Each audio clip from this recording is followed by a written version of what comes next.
बिस्मिल्लाहिर्रहमानिर्रहीम। अस्सलाम वालेकुम। पकवान शानदार में खुश आमदीद। मेरी अल्लाह ताला से दुआ है, अल्लाह ताला आप सबको खुश रखे, आबाद रखे, आमीन सुम्मा आमीन। आज मैं आपके लिए शानदार सी रेसिपी लेके आई हूँ, वो है हमारे करेला कीमा। करेला कीमा की जो रेसिपी है वो इतनी आसान सी है, शानदार है। जब आप बनाएंगे इंशाअल्लाह ताला आपको ज़रूर पसंद आएगी। मैंने पहले लिए 1 किलो करेले, इनको मैंने अच्छी तरीके से वॉश करके रखा हुआ है, ये देखें। अब मैं शुरू करती हूँ, इसको काटती हूँ। बिस्मिल्लाहिर्रहमानिर्रहीम। अब मैंने इनको इस तरीके से काटना है कि इनके कोई स्किन वगैरह मैंने नहीं उतारनी, और इंशाअल्लाह ताला अच्छे ही बनेंगे। और इनको मैं बीज निकालती हूँ इस तरीके से।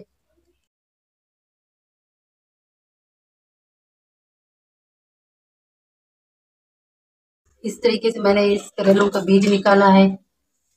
छुरी की मदद से मैं इन करेलों के जो है ना 2 हिस्से करके मैंने अच्छे तरीके से बीज निकाल दिया था।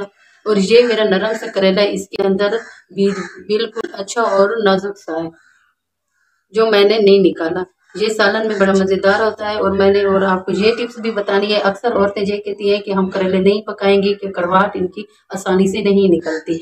ये मैं आपको जो टिप्स बता रही हूँ इतनी आसान सी है, जब इंशाल्लाह आप ट्राई करेंगे आपको ज़रूर पसंद आएंगे।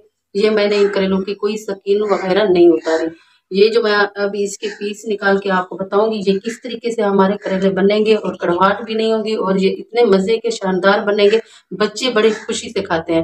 वरना बच्चे ये सब्जी नहीं शौक से खाते। जब आप मेरी रेसिपी ट्राई करेंगी, घर में बनाएंगे, इंशाल्लाह ताला आपके बच्चे भी और बड़े भी बड़े शौक से खाएंगे।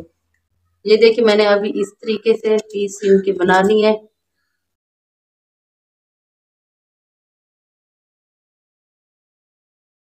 ये जो मैं करेले जब काटती हूँ तो अक्सर मैं देखती हूँ कि कोई करेलों के अंदर बीज जो होता है नरम सा होता है, वो मैं कभी भी नहीं उनको फेंकती ना ज़ाया करती। वो मैं जब कीमे में बनाती हूँ वो बीज खाने में बड़ा मज़ेदार होता है। आप इसी तरीके से आपने घर में सालन बनाना है, इंशाअल्लाह ताला आपको ज़रूर पसंद आएगा। आप ज़रूर ट्राई कीजिएगा। ये देखें अक्सर मेरे करेले नरम से और प्यारे से हैं। इनके अंदर जो बीज होता है वो खाने में बड़ा मज़ेदार होता है। बाज़ औरतें ये करती हैं कि करेले लिए हैं, करेले काट के फिर इनको घंटे के लिए नमक लगा के रख देती हैं, ऐसे धूप में रख देती हैं, मक्खियाँ वगैरह बैठती हैं, जरासीम फैलाती हैं। लेकिन मैं जब भी करेले काटती हूँ फिर और उनको बनाती हूँ, बिल्कुल उनके अंदर कड़वाहट नहीं होती। आपने इसी तरीके से सालन बनाना है जिस तरीके से मैं आपको ये रेसिपी बता रही हूँ।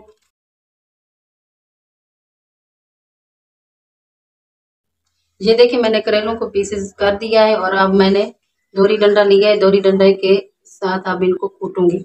आपने इस तरीके से कूटना है, इसका बिल्कुल पेस्ट बारीक पेस्ट नहीं बनाना, आपने इससे मोटा कूटना है इस तरीके से। ये देखिए मैंने करेलों को अच्छे तरीके से कूट लिया है, और अब चलते हैं हम किचन में, आप मजीद रेसिपी बताते हैं। अब हम अपने किचन में आ गए हैं। तो मैंने ये कूटे हुए करेलों को इस तरीके से हमने इनका पानी निकालना है। मैंने एक बॉल लिया है, बॉल के अंदर मैंने ये कूटे हुए करेले इनके अंदर शिफ्ट किए हैं। अब मैं इसके अंदर ठंडा पानी ऐड करूंगी। ये देखिए मैंने इनको कोई नमक वगैरह नहीं लगाया, ना मैंने इनको कोई धूप में रखा है। अब मैं आपको अहम पॉइंट ये बता रही हूँ कि बगैर नमक के हमारे करेलों की कड़वाहट निकल जाएगी। अब मैंने इनके अंदर ठंडा पानी ऐड किया है इस तरीके से। अब हमने इनको दोनों हाथों की मदद से हमने ऐसे मसलना है पानी के अंदर ही। अब मैंने इनको हटा के एक जगह पे रख देना है। ये देखिए फिर मैंने लिया एक परात, परात के अंदर मैंने लिया है रोटियों वाला रुमाल। साफ सुथरा होना चाहिए रुमाल भी हमारा, जो अच्छे तरीके से हमारे करेलों का पानी निकाल सके। ऐसे ये रुमाल लिया है, इस तरीके से मैंने परात के अंदर रुमाल को फैला के रखा है। और ये जो करेले मैंने जिनके अंदर पानी ऐड किया हुआ था, तो अब मैंने अपने हाथ की मदद से करेलों को रुमाल के अंदर शिफ्ट किया है इस तरीके से।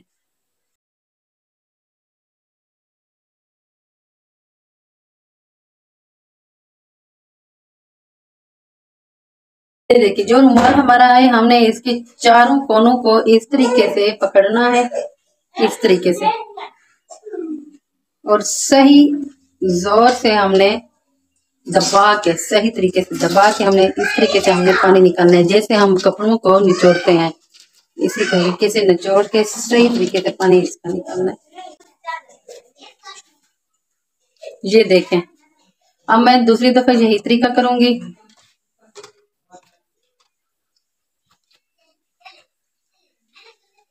ये देखें, अब मैं दोबारा पानी इसके अंदर ऐड करूंगी।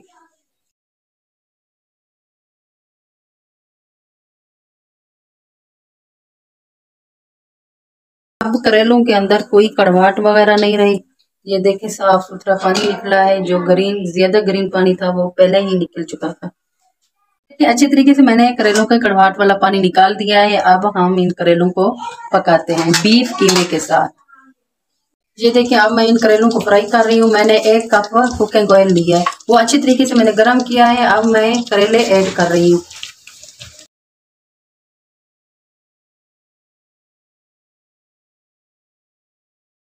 और आपने इस बात का ख्याल रखना है कि हमने इनको डार्क ब्राउन नहीं करना, हमने इनको थोड़ा सा ग्रीन रखना है इन करेलों को, क्योंकि कीमे में इनकी लुक अच्छी आती है।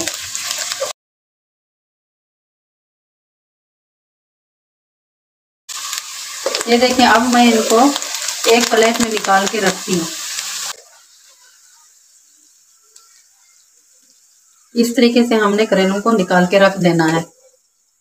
हमने कोई इनको ब्राउन नहीं किया, ग्रीन ही रखा है। जब हम ब्राउन इनको कर लें तो हमारे कीमे में ये करेले नजर नहीं आते।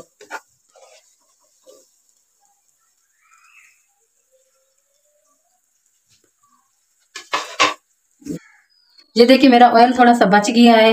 मैंने करेलों को प्लेट में निकाल के रख दिया है। 1 किलो मेरे करेले थे और 1 किलो मेरा बीफ कीमा है। अब मैं इस पतीले के अंदर ऐड कर रही हूँ इस तरीके से। 1.5 गिलास जितना मैंने इसके अंदर पानी डालना है कीमे के अंदर। ये देखें, लहसुन साबित। इसी तरीके से आपने प्याज काटने हैं, मोटे कट्टे हुए। बिस्मिल्लाहिर्रहमानिर्रहीम। अब मैंने इसके कीमे के अंदर ऐड कर देना 2 मीडियम साइज के हमारे टमाटर पेस्ट किया हुआ, ये मैंने डाल देना है। 1 टेबल स्पून देगी मिर्च मैंने ली है, ये मैं ऐड कर रही हूँ। 1 टेबल स्पून मेरा पिसा हुआ सूखा धनिया ऐड कर रही हूँ। 1/2 टेबल स्पून मेरा नमक, 4 चुटकियां हल्दी पाउडर, ये ऐड कर दिया मैंने। अब इन सब मिसालों को मैंने मिक्स कर देना है इस तरीके से। आपने ये मेरी वीडियो पूरी देखनी है और आप इसी तरीके से ट्राई करें घर में। मेरी रेसिपी जो भी मैं आपको बताती हूँ और आपके लिए भी मैं मेहनत कर रही हूँ, आपने जरूर ट्राई करना है और मुझे अपनी दुआओं में भी याद रखा करें। इंशाल्लाह आपको मेरी ये रेसिपी जरूर पसंद आएगी। आपने इसी तरीके से बनानी है और आपके बच्चे शौक से ही करेले खाएंगे। 15 से 20 मिनट मैंने इनको कवर लगा देना है। ये देखिए, हमारे 15 मिनट पूरे हो चुके हैं। अब कवर हटा के चेक करते हैं हमारा कीमा तैयार हुआ है कि नहीं। नहीं, अभी पानी बाकी है।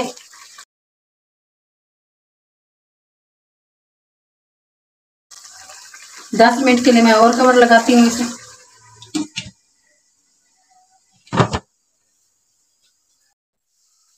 दस मिनट हमारे पूरे हो चुके हैं। अब हमारे कीमे की लुक देखें, माशाअल्लाह बहुत अच्छी हुई है। ये देखें, अब हमने इसे मजीद अच्छे तरीके से इस कीमे को भूनना है।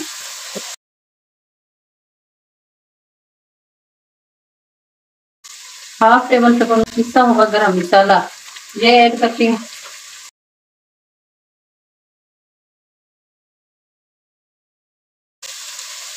ये देखें, अच्छे तरीके से हमारा कीमा भून चुका है। अब मैं इसके अंदर 1 प्याली दही ऐड कर रही हूँ। इसको मैंने अच्छे तरीके से मिक्स कर लिया है। जो मैंने करेले फ्राई करके मैंने रखे हुए थे अलग से, वो अब मैं कीमे के अंदर ऐड कर रही हूँ। करेलों को मैंने ब्राउन नहीं किया था, ग्रीन ही रखा है, क्योंकि हमारे कीमे के अंदर ये नजर ही नहीं आएंगे, इसलिए मैंने इनको ग्रीन किया हुआ है।